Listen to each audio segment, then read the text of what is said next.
wabarakatuh. Assalamualaikum warahmatullahi wabarakatuh. Allahumma sholli wa sallim wa barik ala Sayyidina Muhammad wa ala alihi wa sahbihi ajma'in. Buya, mohon penjelasan mengenai kasus pemerkosaan menurut pandangan hukum syariat Islam. Dan bagaimana solusinya menurut hukum syariat Islam jika ada kasus pemerkosaan yang tidak ada saksi manusianya? Karena biasanya pelaku pemerkosaan sudah mengkondisikan supaya perbuatannya tidak ada orang lain yang menyaksikan. Sedangkan kasus pemerkosaan berbeda dengan perzinaan, di mana pada kasus pemerkosaan korban dalam keadaan terpaksa dan tidak menghendaki perbuatan tersebut. Bahkan korban bisa mengalami trauma yang sangat mendalam akibat pemerkosaan tersebut. Mohon penjelasannya Buya agar umat tidak berprasangka buruk terhadap hukum syariat Islam. Terima kasih Buya. Wassalamualaikum warahmatullahi wabarakatuh. Pemerkosa adalah orang yang zalim, melakukan dosa. Dosa kepada Allah, dosa kepada manusia. Jika tidak segera tobat, neraka sudah menantinya. Na'udzubillah. Dia zalim. Pada akhirnya dia melakukan zina juga. Na'udzubillah. Adapun orang yang diperkosa di luar kemampuannya, Allah Maha Pengasih. Allah Maha Pengampun. Selagi itu adalah tidak.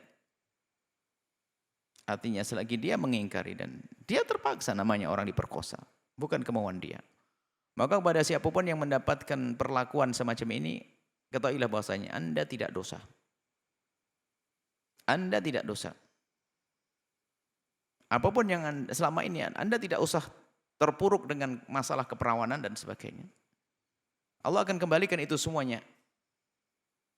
Yang jelas tidak boleh merasa terpuruk sampai seperti sebagian orang karena tidak mengerti ilmu.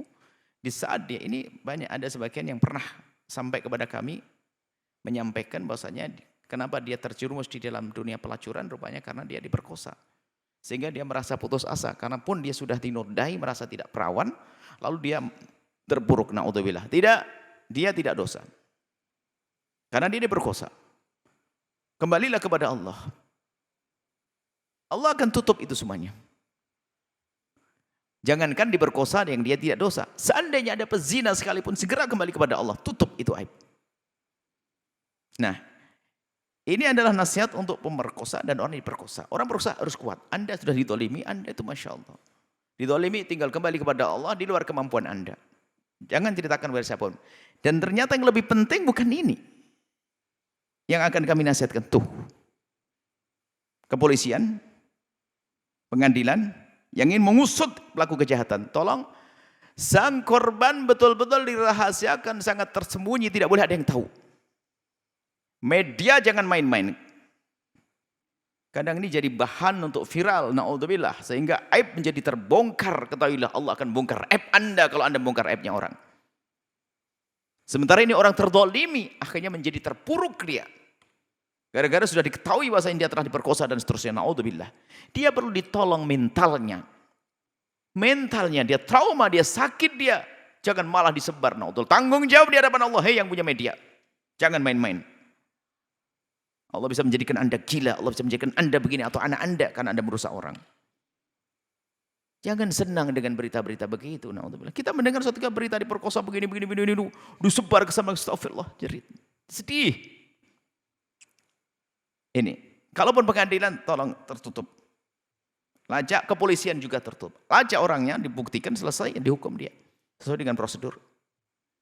Tapi jangan sampai nanti memberi kesempatan kepada koran dan sebagainya ditulis Allah. Innalillah. Ini justru yang perlu diperhatikan. Karena itu menjadikan orang semakin terpuruk. Dia yang sudah terzalimi itu menjadi semakin terpuruk, depresi dia, trauma dan seterusnya, bisa menjadi putus asa, dia malu, macam-macam. Kemudian hal lain lagi.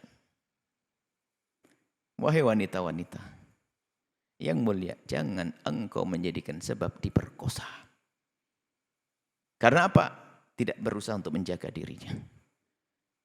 Di mana engkau diperkosa? Gimana kisahnya? Jangan-jangan dia yang nyelonong ke tempat-tempat yang seharusnya dia tidak boleh di situ. Atau mungkin dia yang telah membuka mata orang-orang jalang itu untuk melihat yang karena dia tidak menutup auratnya. Artinya dari semuanya harus kita waspada. Jadi tetaplah wahai wanita. Waspada, keluar pergi kemana, berjalan dengan siapa, bekerja di mana, dan seterusnya. Pergi ke tempat mana, ini harus waspada semuanya. Agar semuanya baik-baik. Jangan sampai wanita yang diperkosa ini ternyata sudah diperkosa, didolimi, ternyata punya andil dosa juga. Kenapa? Dia diperkosa gara-gara dia yang memicu orang lain untuk memperkosanya. Masya Allah. Tapi kalau memang dia adalah orang baik-baik kemudian diperkosa, aman, Allah Maha Pengampun, gak ada dosa bagi dia. Tapi kalau dia ikut andil, mungkin telah menggoda dan sebagainya, na'udzubillah. Yang jelas siapapun, mungkin ada pelacur, mungkin ada orang diperkosa yang menjadikan sebab orang berkosa dia, sang pemerkosa, dan semuanya kita berharap semuanya sadar. Kembali kepada Allah. Tutup itu aib. Jangan ceritakan kepada siapapun, biarkan. Yang melakukan kesalahan segera tobat. Dan tobat. Ingat, hukuman Allah sangat pedih, mengerikan. Semoga Allah mengampuni semuanya. Wallahu a'lam bishawab. Sahabat Al-Bahjah TV, setelah menyaksikan video ini, jangan lupa bersolawat kepada baginda Nabi Muhammad. Shollu ala Nabi Muhammad. Allahumma sholli alaihi wa ala alihi wa sahbihi.